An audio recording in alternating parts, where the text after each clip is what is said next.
Se les agradece la asistencia, el interés por participar.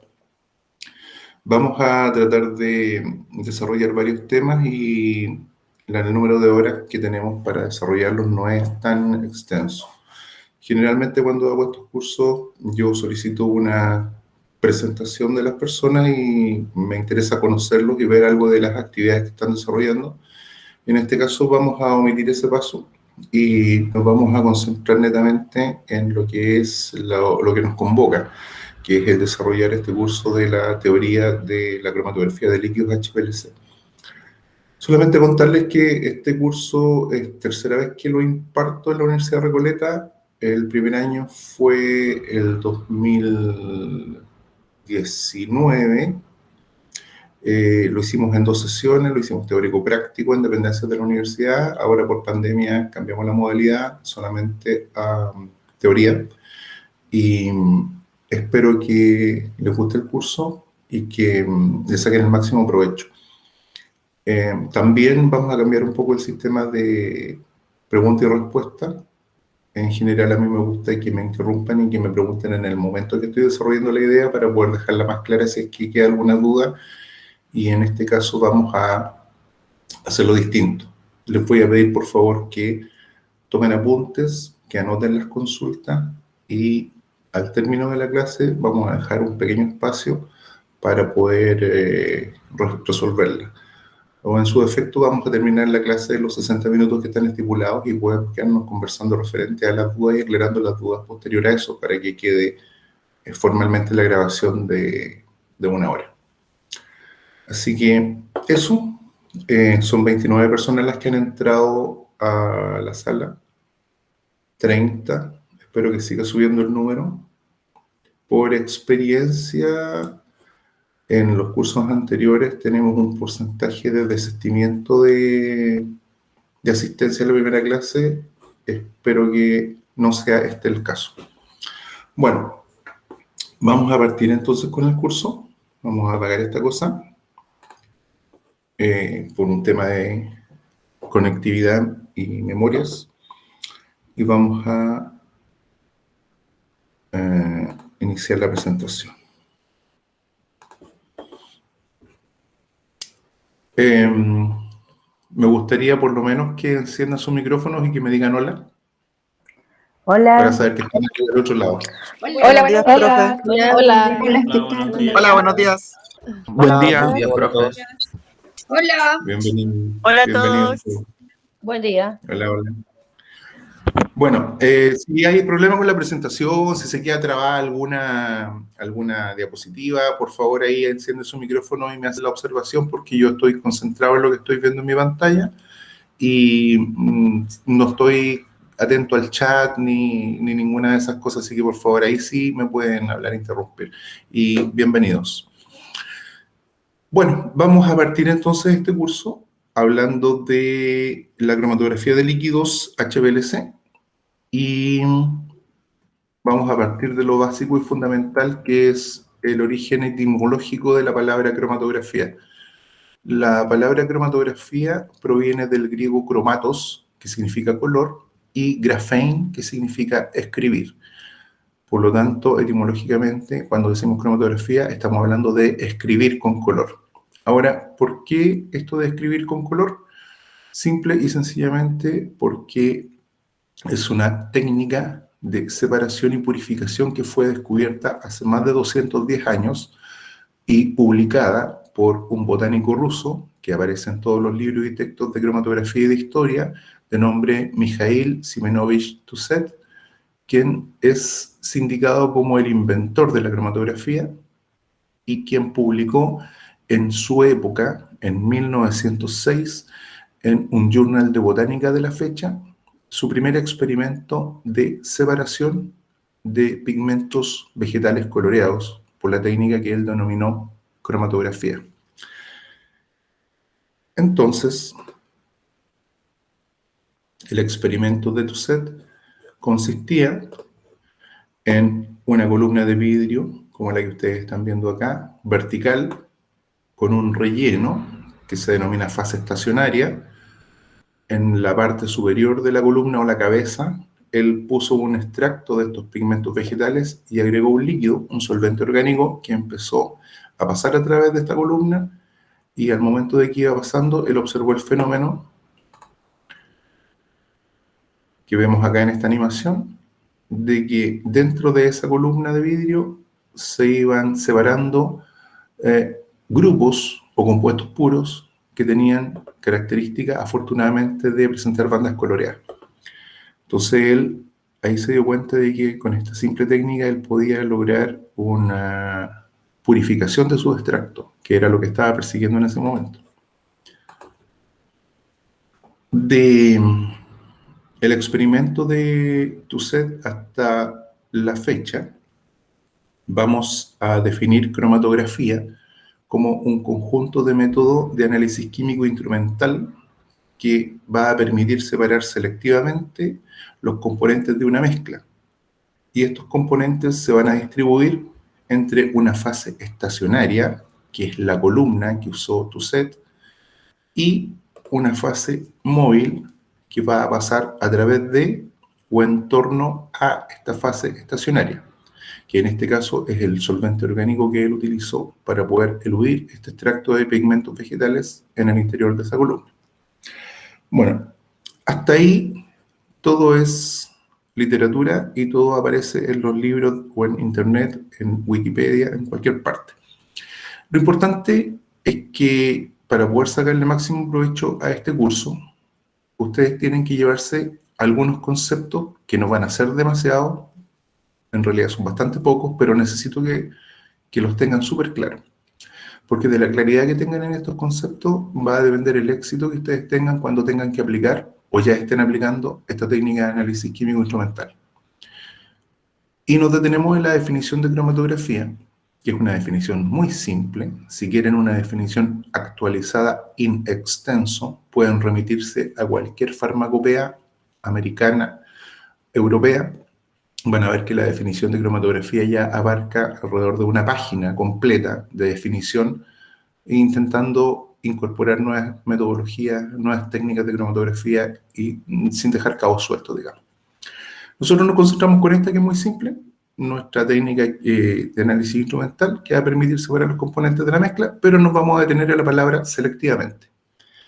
Y para poder explicar qué es lo que yo estoy tratando de transmitir con este término de selectivamente, nos vamos a poner en un ejemplo.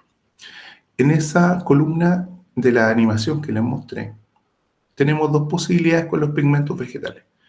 Esos pigmentos vegetales pueden quedar pegados en la parte superior o en la cabeza de la columna y no pasar a través de ella.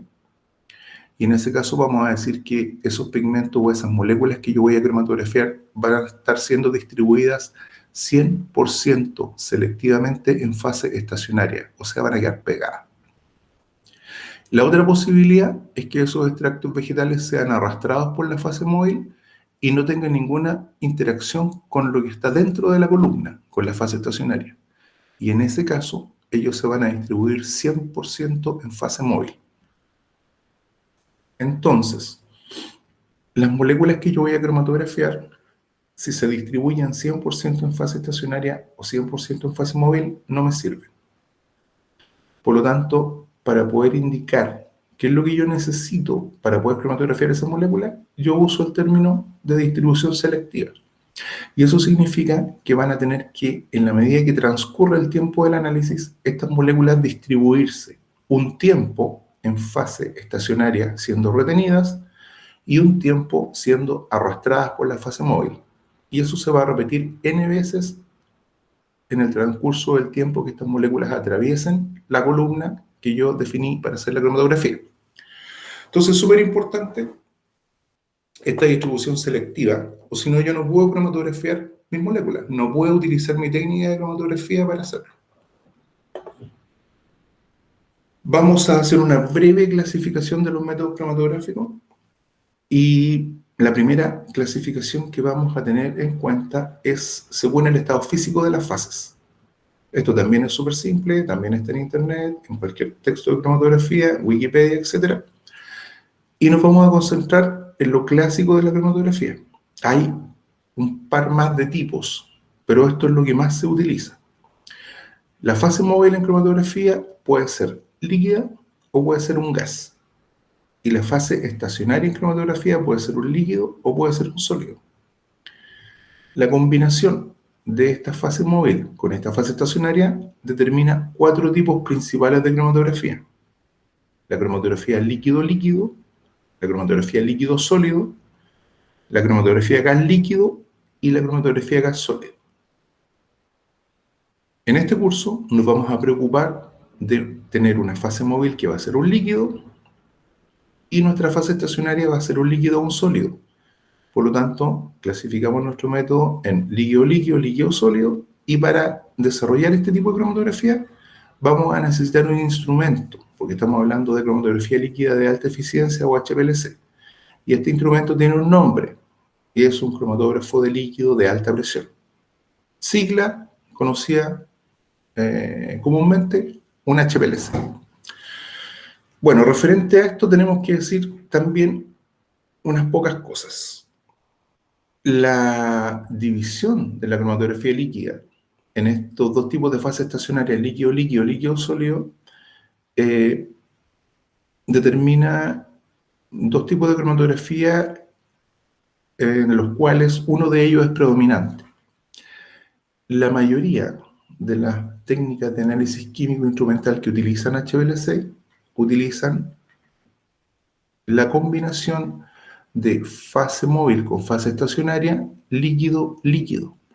Eso quiere decir que en nuestro equipo HPLC vamos a poner una fase móvil que va a ser un líquido, solvente orgánico generalmente, con una mezcla orgánico-acuoso, y dentro de mi columna, aunque yo no lo crea y aunque yo no lo vea, si logro abrirle y sacar el relleno que ella tiene, voy a observar un polvo blanco finamente dividido que está compuesto de una fase estacionaria, que es una esfera porosa de sílica, recubierta en su parte externa e internamente en sus poros de una fase estacionaria que es la que realmente hace la separación o interactúa en esta selectividad, en esta distribución selectiva.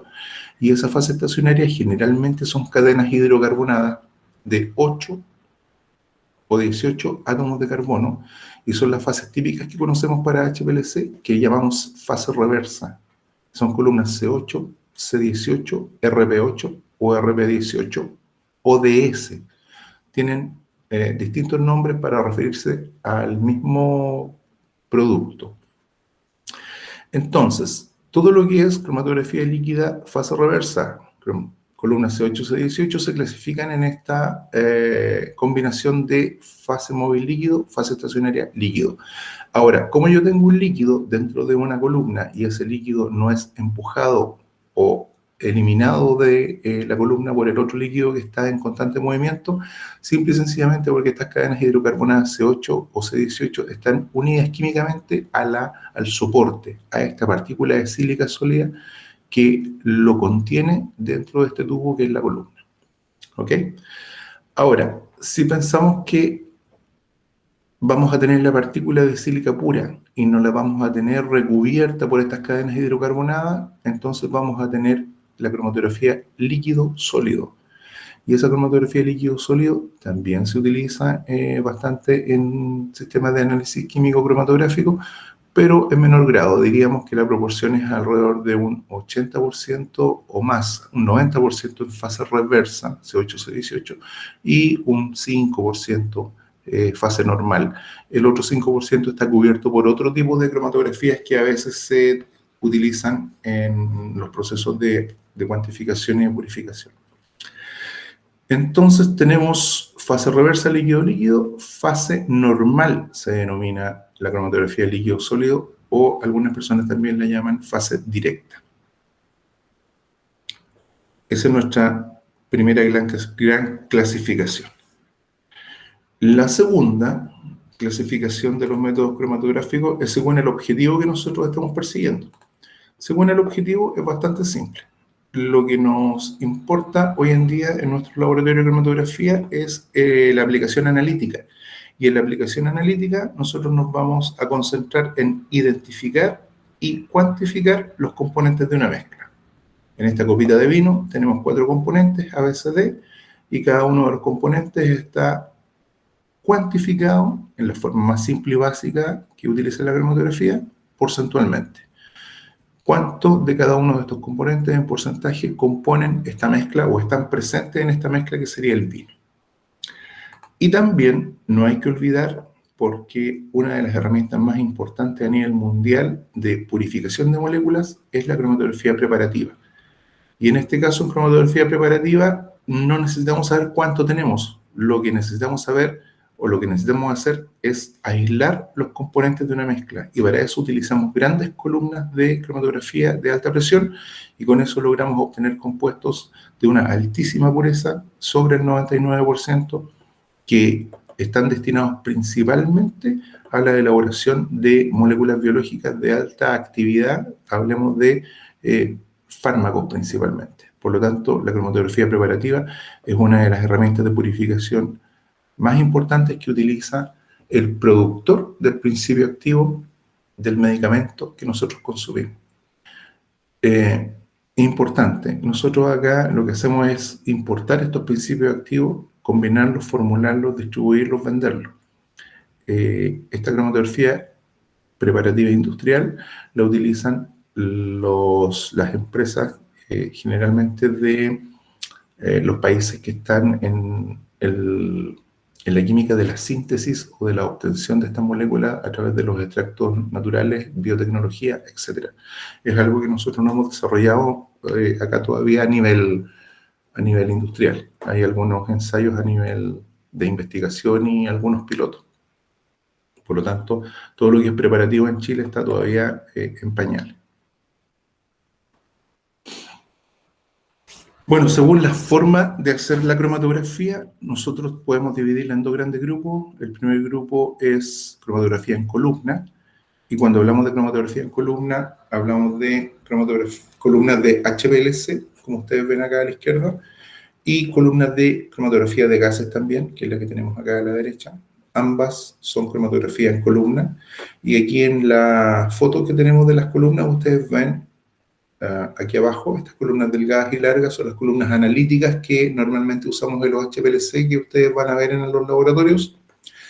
Y empezamos a ver columnas que son un poquito más anchas, de 2 milímetros de diámetro, de 4 o 5 milímetros de diámetro. Llegamos hasta columnas, en este caso, esta fotografía de 5 centímetros de diámetro, que ya son columnas netamente de purificación. Son columnas preparativas. Estas no son columnas analíticas, solamente las analíticas están en este rango de acá, de diámetros menores de 3.9 a 4.6 milímetros de diámetro. Y la otra forma que tenemos de hacer cromatografía es esta que está aquí abajito. Generalmente lo usamos en los laboratorios para ver presencia o ausencia de algún principio activo que nos interese. Se llama cromatografía planar, TLC o HPTLC, cromatografía en capa fina, tiene varios nombres. Y en este caso nuestra fase estacionaria no está dentro de una columna, sino que es una placa, como la vemos acá en este diagrama, y esta plaquita puede ser de vidrio o de aluminio, y esa plaquita está recubierta de la fase estacionaria. Y lo que se hace acá es depositar en la base de esta plaquita la muestra y los estándares. Se carga, se siembra, se inyecta. Hay varias terminologías para definir el mismo fenómeno. Después, esto dentro de una cámara sellada, que es esta que se esquematiza acá, se pone en contacto con un líquido que está en la base, que es el solvente o la fase móvil. Aquí en el diagrama se ve un poquito mejor.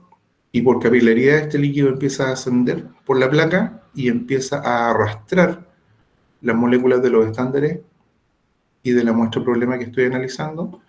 Y estas moléculas empiezan a distribuirse, como en la definición, selectivamente entre fase estacionaria y fase móvil, y van avanzando. Cada molécula interactúa de forma distinta con la fase estacionaria y al ser arrastrada por la fase móvil va a determinar distintos tiempos de avance en esta plaquita. Entonces lo que vemos acá es el líquido que va subiendo y va arrastrando estas moléculas que están cromatografiándose, y estas se arrastran porque se distribuyen selectivamente, insisto, fase móvil, fase estacionaria, y lo que tenemos acá en el puntito verde es un estándar, punto azul otro estándar, punto rojo otro estándar, y acá tenemos los resultados del avance de las moléculas que yo cromatografié en mi muestra problema y podemos decir, por ejemplo, que en esta muestra problema el estándar verde está presente, el estándar azul está presente y el estándar rojo está presente. Y esto generalmente lo utilizamos acá en Chile con fines cualitativos: identificar, informar ausencia o presencia del principio activo que ando buscando. Esto hoy en día está más tecnologizado y existen instrumentos que me permiten controlar bastante bien la cantidad de muestra que yo estoy inyectando o que estoy cargando en esta placa, las condiciones de la corrida o del análisis que estoy haciendo para el desarrollo de esta placa, y importante el poder visualizar a través de densitómetros las intensidades de las manchas o las marcas que estoy viendo yo en estas placas, y eso yo lo puedo llevar a un análisis cuantitativo y puedo en estas plaquitas correr estándares y correr muestras y tener, igual que en HPLC, análisis cuantitativo con curvas de calibración y con resultados bastante exactos en la parte cuantitativa. Acá en Chile existen algunos equipos que hacen eso y principalmente están siendo utilizados en investigación en universidades más que en industrias. Entonces tenemos, según la forma de hacer la cromatografía, en columna, tenemos columnas de HPLC-GC y tenemos capa fina.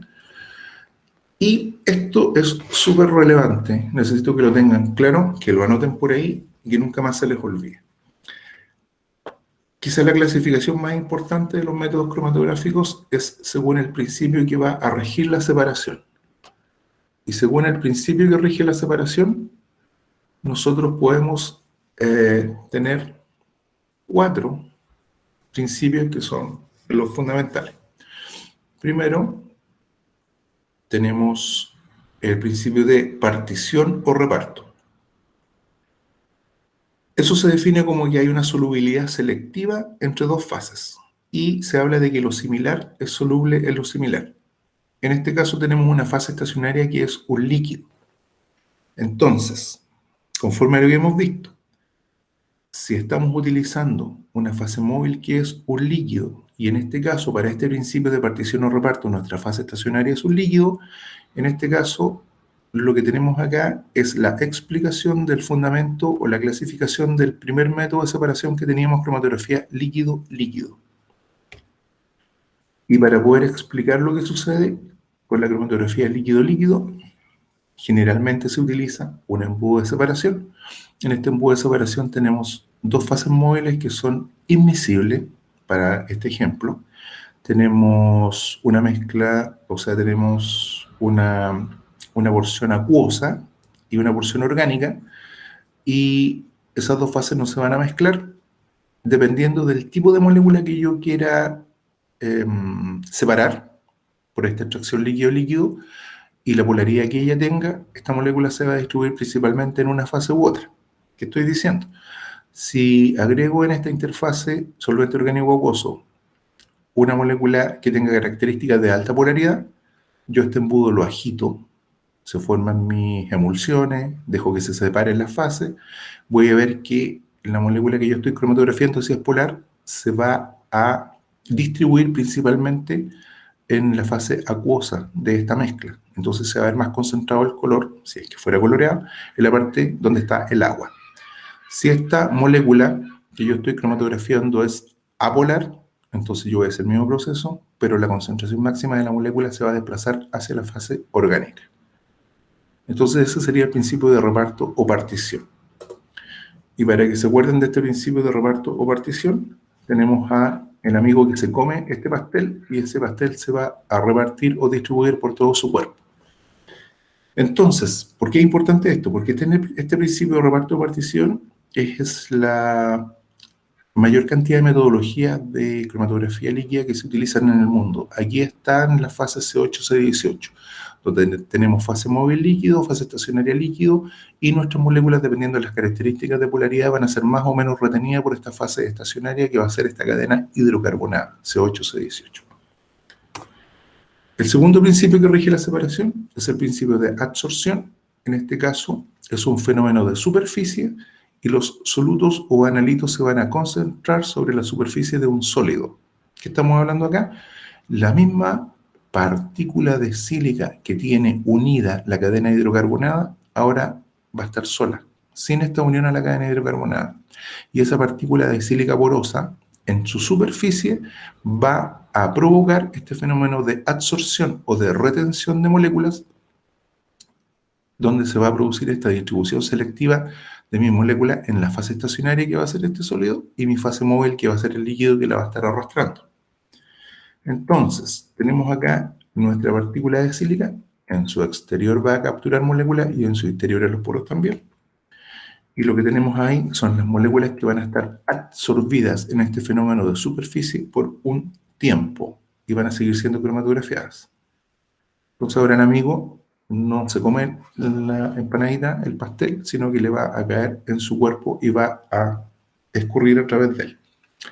Entonces ahí tenemos nuestro principio de absorción. Les dije que había más métodos cromatográficos, vamos a ver dos más que son importantes. Lo van a encontrar en textos, en catálogos, en metodologías analíticas que quieran replicar. Tenemos el principio de intercambio iónico. Acá lo que tenemos acá es un intercambio estequiométrico de iones de muestra y fase móvil que van a competir por unirse a una fase estacionaria que va a ser iónica también. Entonces, tenemos una partícula, que es esa roja. En esa partícula tenemos la posibilidad de controlar una distribución de carga en su superficie. En este caso tenemos una partícula cargada positivamente, por lo tanto va a atraer cargas de signo contrario. Esta columna va a ser una columna intercambiadora de cargas negativas, por lo tanto aniones.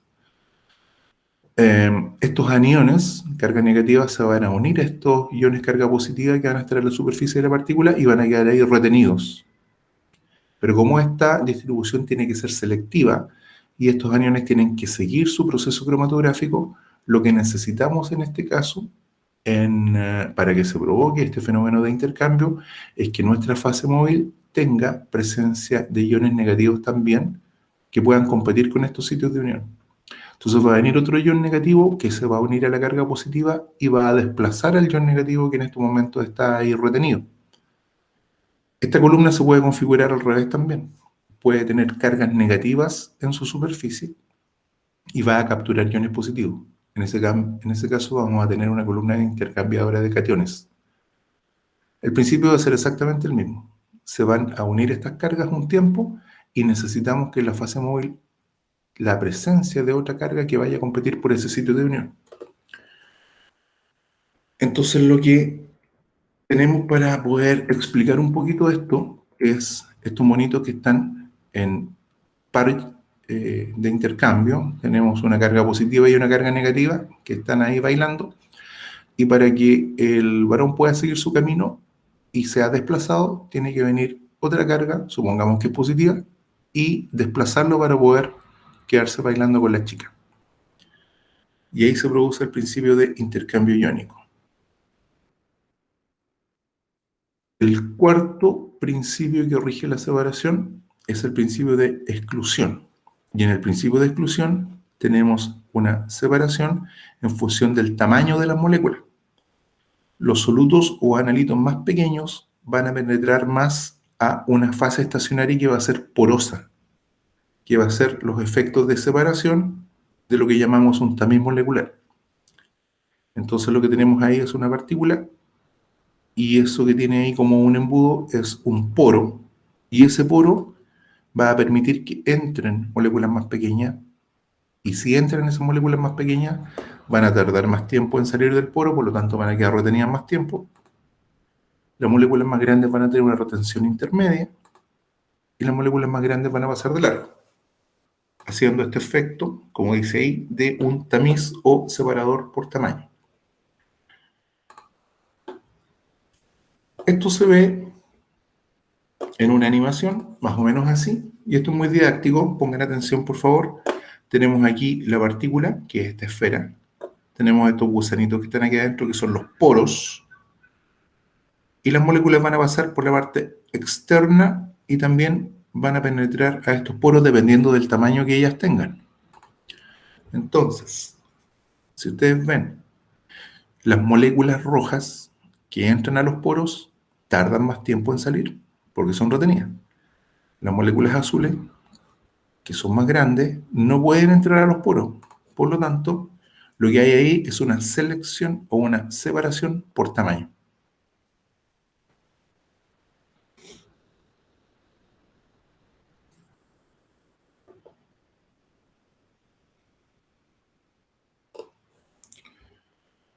Bueno, esto que está ahí lo tienen que tener súper claro. El principio que rige la separación. Y es importante destacar que dependiendo del principio de separación que ustedes seleccionen para su método analítico o que tengan que replicar, deben tratar de utilizar productos que tengan este principio puro, sin combinación con algún otro tipo de principio que participe en esta separación. ¿Qué es lo que estoy hablando yo? Si yo necesito utilizar el principio de partición o reparto y tengo que seleccionar una columna C18, yo tengo que ver las especificaciones técnicas de los productos. Y dentro de las especificaciones técnicas de los productos tengo que ver características importantes que ahí en esas hojas aparecen y que idealmente las vamos a ir descubriendo y conociendo en el transcurso de este curso, como por ejemplo el porcentaje de carbono unido que tengan, las áreas superficiales, la hidrofobicidad, la actividad silanólica. ¿Qué significa eso? De que si yo solamente voy a utilizar partición o reparto y tengo una partícula de sílica esférica que está recubierta por estas cadenas hidrocarbonadas C8, C18, debo procurar tener un producto que tenga el mejor recubrimiento. Porque si no tengo bien recubierta esta partícula de sílica con estas moléculas C8, C18, voy a tener superficies de la partícula que van a interactuar distinto. ¿Por qué? Porque cuando yo derivatizo estas partículas y les les uno a estos grupos C8, C18, lo que yo estoy obteniendo ahí es una partícula que tiene unas características de hidrofobicidad alta, o sea, ella va a distribuir selectivamente componentes de baja polaridad. Y si yo elimino esas cadenas o tengo una columna que tenga sitios o zonas de esta sílica sin derivatizar correctamente con estas cadenas hidrocarbonadas, tengo sitios activos que van a tener hidroxilos en su superficie libres, que tienen característica de hidrofilicidad, o sea, ellos van a tender a capturar moléculas polares. Entonces, cuando yo estoy cromatografiando y tengo una molécula que tiene un anillo aromático y tiene un extremo, un terminal nitrógeno, por ejemplo, si yo tengo una columna hidrofóbica completamente recubierta buena, voy a tener una cromatografía de una característica. Y si tengo una columna que no está tan bien derivatizada y tiene algunos sitios de unión hidrofílicos como H libre, va a interactuar de una forma distinta con el nitrógeno de esa molécula y va a provocar una deformación de la señal cromatográfica. Entonces, eso es lo que debo procurar que no ocurra. Si voy a usar reparto, 100% reparto. Si voy a usar absorción, 100% absorción. Si voy a usar intercambio iónico, debo procurar de que mis fases móviles tengan la suficiente cantidad de iones para que sea solo el principio de intercambio iónico el que esté participando en la separación. Y si voy a usar mecanismos de separación por exclusión, también voy a utilizar solventes orgánicos o acuosos suficientemente fuertes para inhibir cualquier otro tipo de interacción o fuerza que pueda estar interactuando en la separación o en la purificación de las moléculas que yo estoy cromatografiando. Cuando se combinan estos modos de separación y uno no tiene claro qué es lo que está haciendo, hay problemas en la cromatografía. No se pueden llevar a cabo estos análisis. Por ejemplo, si yo tengo moléculas muy grandes y seleccioné una columna que tenga un tamaño de poro muy pequeño, además del principio que yo haya seleccionado, reparto, absorción, intercambio, etc., el principio de exclusión va a estar siempre presente molestándome, porque mi molécula no se va a poder cromatografiar bien. ¿Por qué? Porque elegí un tamaño de poro inapropiado y no va a poder penetrar estos poros. Ahora, esto no es característico de una sola molécula y que para una molécula yo necesito una característica importante, un poro determinado. Hay que tener cuidado de cuando son condiciones no habituales, hacer un análisis un poco más profundo de las condiciones de análisis que yo requiero y aplicar estos conocimientos de los principios que rigen la separación y ver si eso se va a cumplir. ¿Por qué? Porque ustedes no van a ir a comprar columnas de cualquier tipo de tamaño de poro que ustedes quieran dependiendo de la molécula. Ustedes van a tener rangos. Las columnas analíticas van a ir desde 80 angstrom a 120, 130 angstrom de tamaño de poro y casi todas las moléculas que uno cromatografía caen dentro de ese rango. Por lo tanto, el tamaño de poro no es un excluyente para decir que por tamaño yo estoy teniendo dobles principios de separación en cromatografía. Cuando uno quiere analizar proteínas, generalmente aumenta el tamaño de poro y utiliza 300 angstrom. Ahora, si uno quiere realmente separar polímeros, macromoléculas, solamente por diferencia de tamaños moleculares, en ese caso utiliza un set de columnas de distintos tamaños de poro que van a permitir lograr esa separación y que el modo de separación de exclusión es el que va a estar presente siempre en el 100%.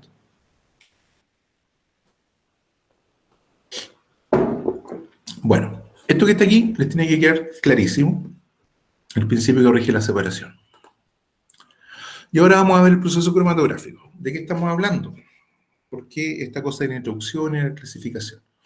Lo que tenemos acá es una columna que está en gris, y en esta columna gris vamos a introducir una muestra que tiene dos componentes, el componente A y el componente B. Vamos a agregar fase móvil, como en este esquema con esta botellita. Vamos a hacer pasar esta fase móvil a través de esta columnita, y cuando la fase móvil empiece a pasar a través de ella, se va a empezar a producir esta distribución selectiva entre la fase estacionaria y la fase móvil, y eso va a permitir que estas moléculas se empiecen a separar. En la medida que yo agrego más fase móvil, estas moléculas se van a ir separando cada vez más. Agrego más fase móvil, se siguen separando.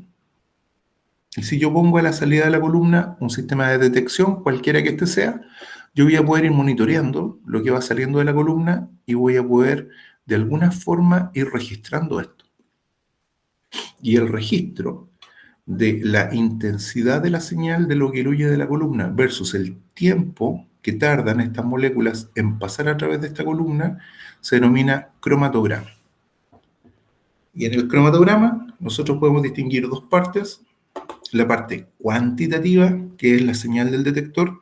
Mientras más grande sea esta señal, o mientras más área tenga, quiere decir que yo tengo más concentración de esa molécula.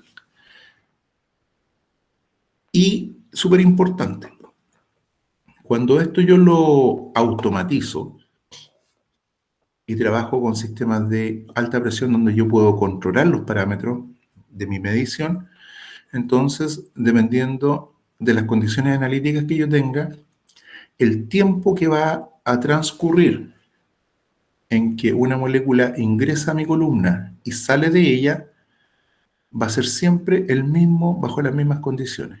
Por lo tanto, esto que está aquí, que es el tiempo que tarda la molécula en pasar a través de la columna bajo condiciones determinadas, nos determina la parte cualitativa de la cromatografía. O sea, dependiendo de cuánto se demore en esas condiciones de pasar mi analito por la columna, yo voy a poder identificarlo. Siempre y cuando tenga la posibilidad de comparar cuánto tiempo tardó en pasar a través de esa columna contra un estándar conocido que yo tenga en mi laboratorio. Entonces, si comparo los tiempos que tardan, mi estándar y mi muestra, yo voy a poder decir con un alto grado de certeza que sí es ese el analito que yo ando buscando. Nunca va a ser 100% seguro porque con los sistemas clásicos de detección que vamos a ver en este curso, lo único que nosotros podemos decir es comparar tiempos de retención de muestra problema y de estándar. Pero ocurre que para una muestra desconocida, en un mismo tiempo de retención pueden eludir o aparecer más de un analito. Y eso podría llevarnos a una interpretación errónea de los resultados que estamos obteniendo.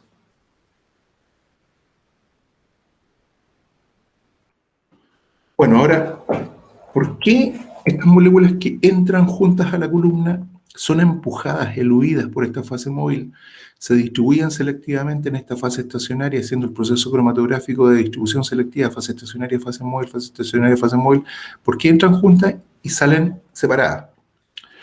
Bueno, porque si nosotros vemos acá en este esquema, tenemos una columna que ahora es esta parte azul de fondo, un analito amarillo que va a ser arrastrado por esta fase móvil que está esquematizada con este triángulo verde y lo va a empujar a través de esta columna y él va a pasar siendo arrastrado por fase móvil y cuando se encuentra con esta fase estacionaria él va a interaccionar aquí en un punto, sigue siendo arrastrado por fase móvil, interacciona en un segundo punto, sigue siendo arrastrado por fase móvil, interacciona en un tercer punto, entonces cada vez que él se detuvo acá a interactuar con la fase estacionaria, él sufrió un retardo, se demoró más en salir de la columna, porque estaba haciendo este equilibrio. Ahora, este analito rojo pasó por esta columna e interactuó una vez, 2 veces, 3 veces, 4 veces, 5 veces. Este analito rojo se demoró mucho más tiempo en salir de la columna porque tuvo muchos más sitios de interacción con la fase estacionaria. O sea, el equilibrio de distribución fase estacionaria, fase móvil, estaba desplazado hacia la fase estacionaria. Entonces, ¿qué determina esto? De que ambos analitos que fueron arrastrados por la fase móvil salieron el amarillo primero porque interactuó poco y el rojo más tarde porque interactuó más.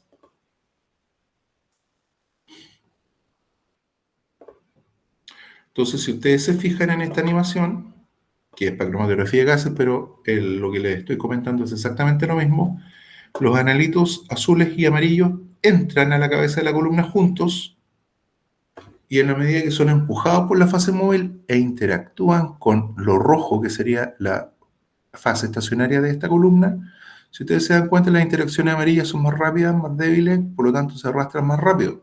En cambio, los azules se quedan más tiempo retenidos e interactúan más veces, por lo tanto, son más retenidos y separados.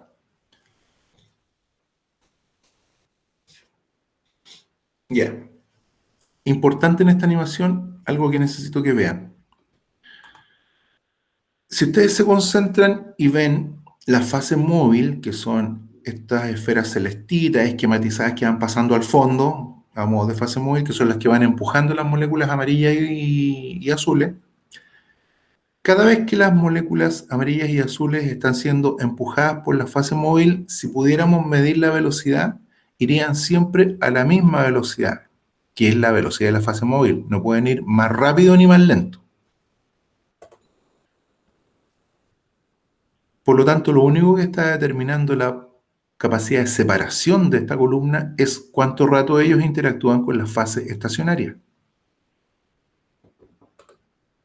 Entonces, lo que yo le estoy diciendo es que la fase móvil solo disuelve y transporta el analito a través de la columna y lo que está provocando la separación es cuánto tiempo estos analitos interactúan con mi fase estacionaria, o sea, con lo que yo tengo dentro de mi columna.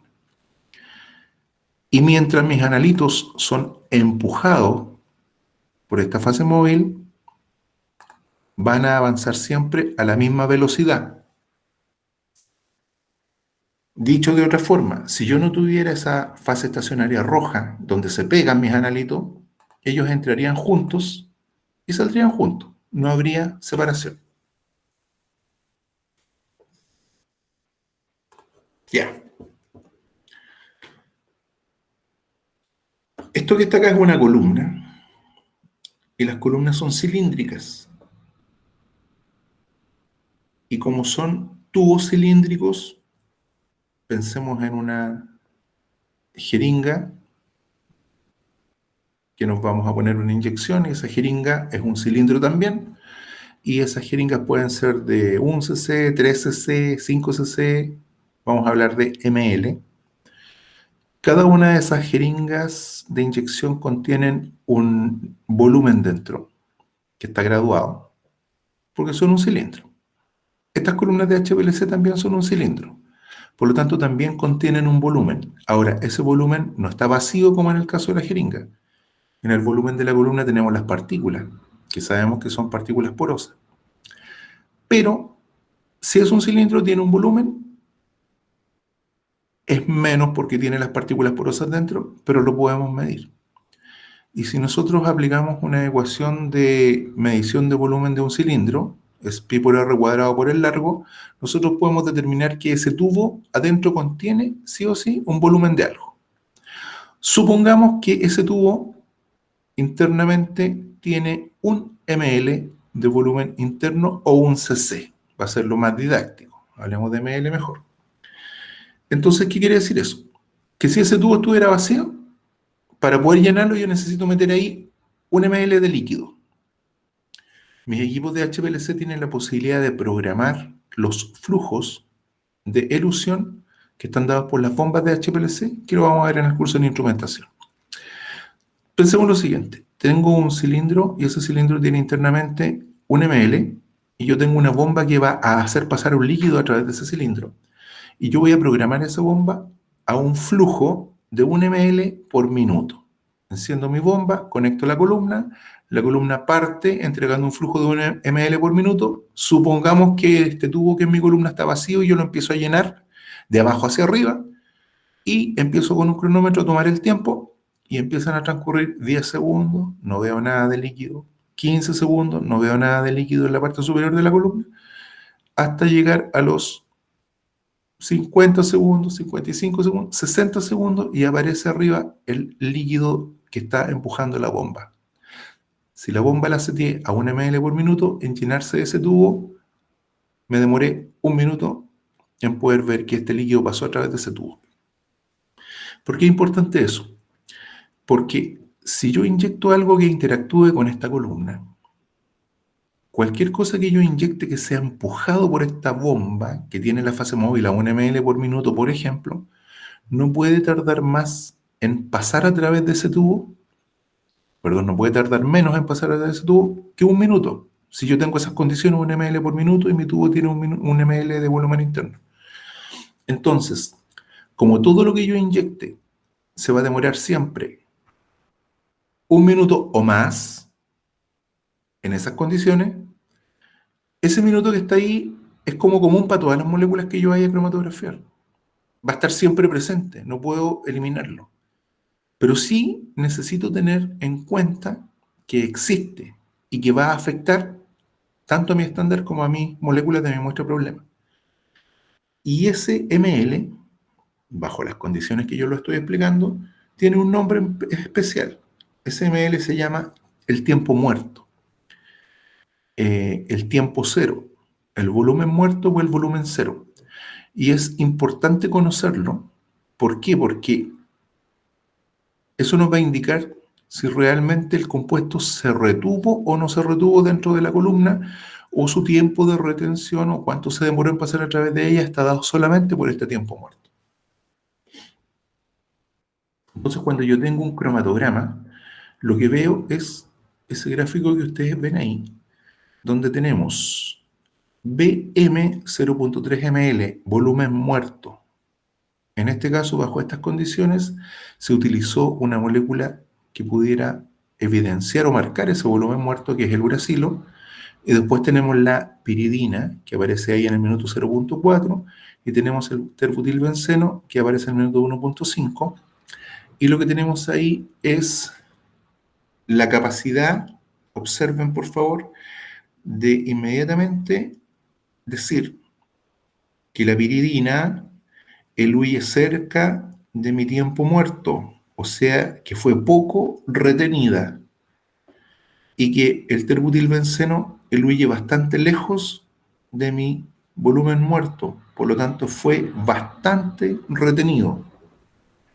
Es importante que nosotros sepamos identificar eso en los cromatogramas, porque si mi columna es muy larga, exageremos, si tiene 10 ml de volumen interno y el compuesto sale en el minuto 11, yo digo, chuta, se retuvo 11 minutos, pero ¿estuvo realmente retenido 11 minutos? No, porque estuvo 10 minutos atravesando la columna que tenía un tremendo volumen muerto.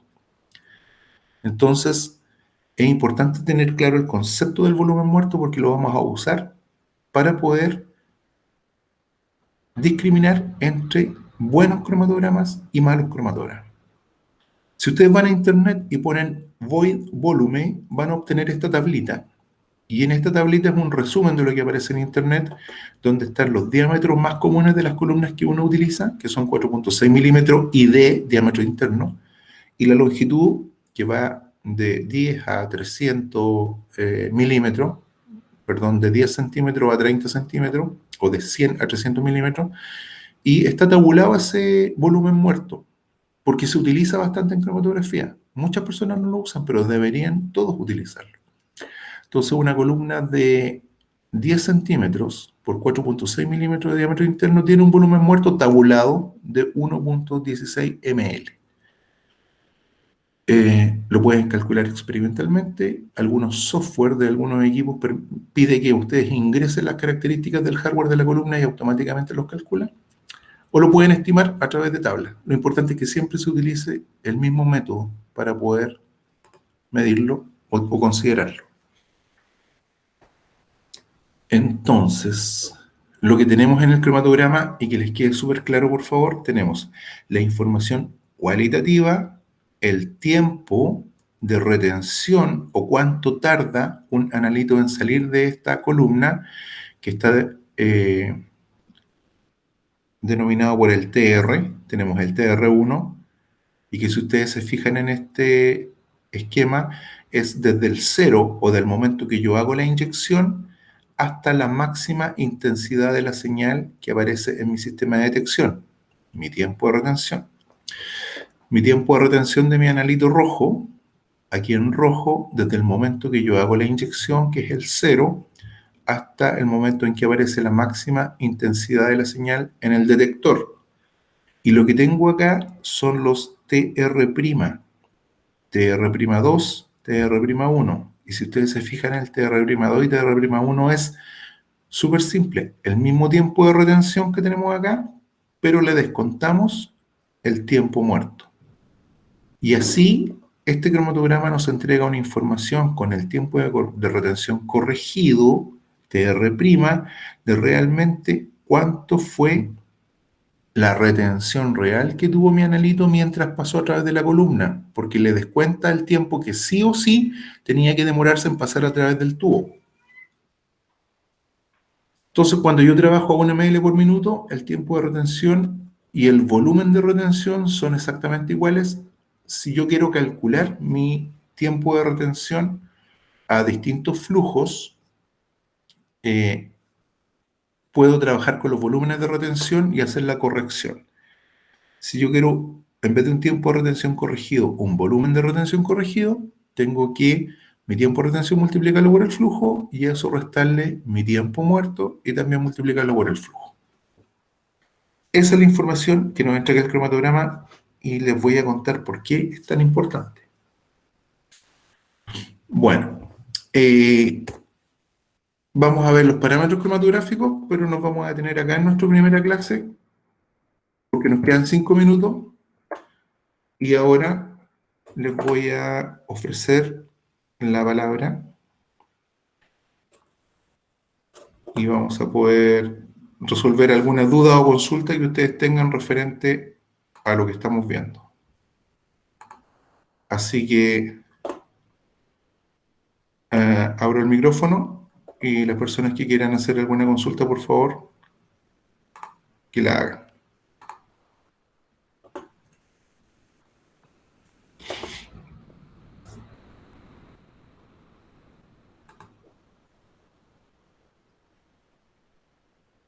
Buenos días, mi nombre es Estela Molina. No sé si me escuchan. Sí, te escucho bien. Prendí mi cámara para que nos vamos conociendo. Estela, Sí, yo del llegué Caribe como... me llamas. No, no de acá, de Chile, de San Bernardo. Cuéntame. Sí, yo llegué un poquito tarde a la clase, pero he estado anotando lo demás y encuentro que está súper claro. Quería preguntarle, después nos van a enviar estos documentos donde aparece esto. Sí, los documentos van a quedar cargados en la plataforma y se va a tener acceso al video también porque la clase se está grabando. Ah, qué bueno. Sí. Muy claro todo, muy interesante. Qué bueno que lo entienda bien. ¿Alguna otra consulta? No, gracias. Hola, buen día. Hola. Muy buena su clase, muy didáctica. Una consulta, ¿en algún momento del curso vamos a hablar específicamente de los equipos? Sí, vamos a hablar de equipos genéricos, no vamos a hablar de marcas, vamos a hablar de cómo funciona una bomba, cómo funciona un inyector, cómo funciona un detector. Ah, perfecto. Esa era mi inquietud. Creo que no tengo ninguna otra porque lo de los materiales sé que van a compartirlos en la misma plataforma. Exactamente. Muchas gracias.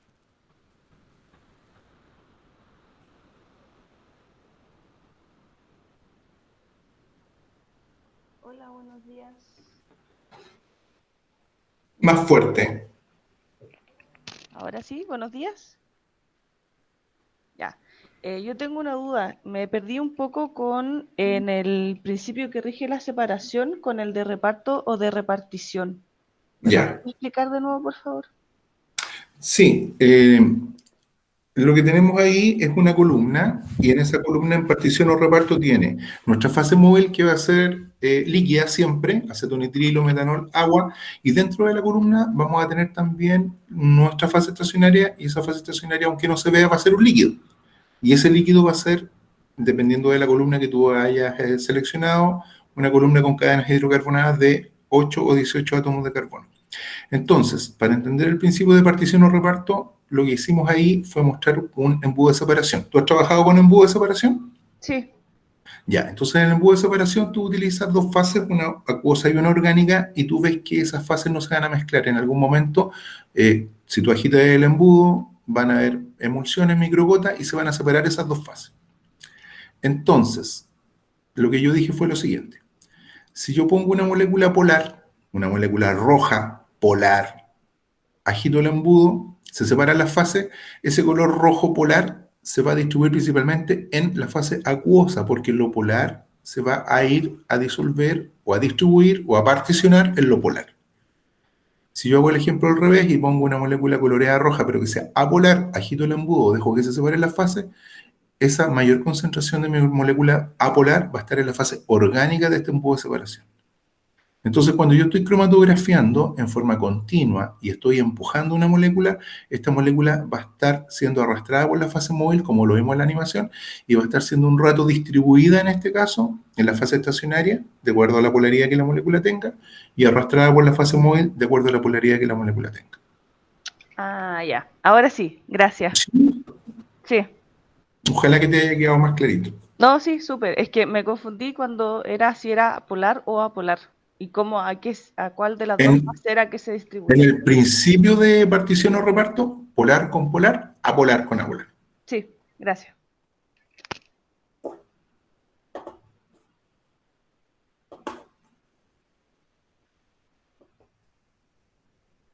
Chicos, ¿más consultas?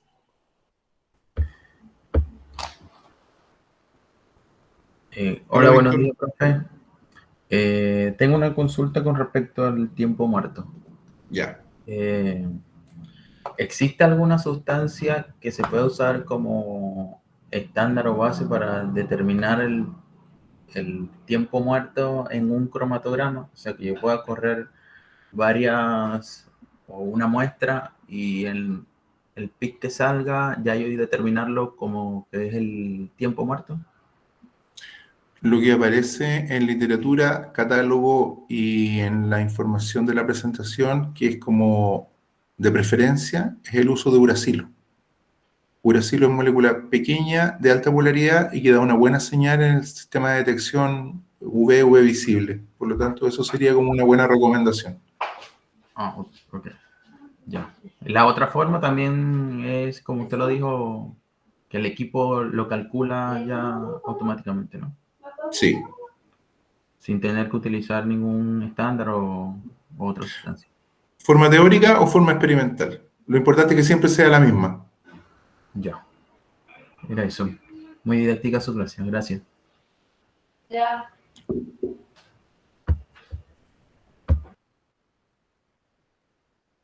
Estamos entonces. Nos estamos viendo el próximo sábado con la segunda clase.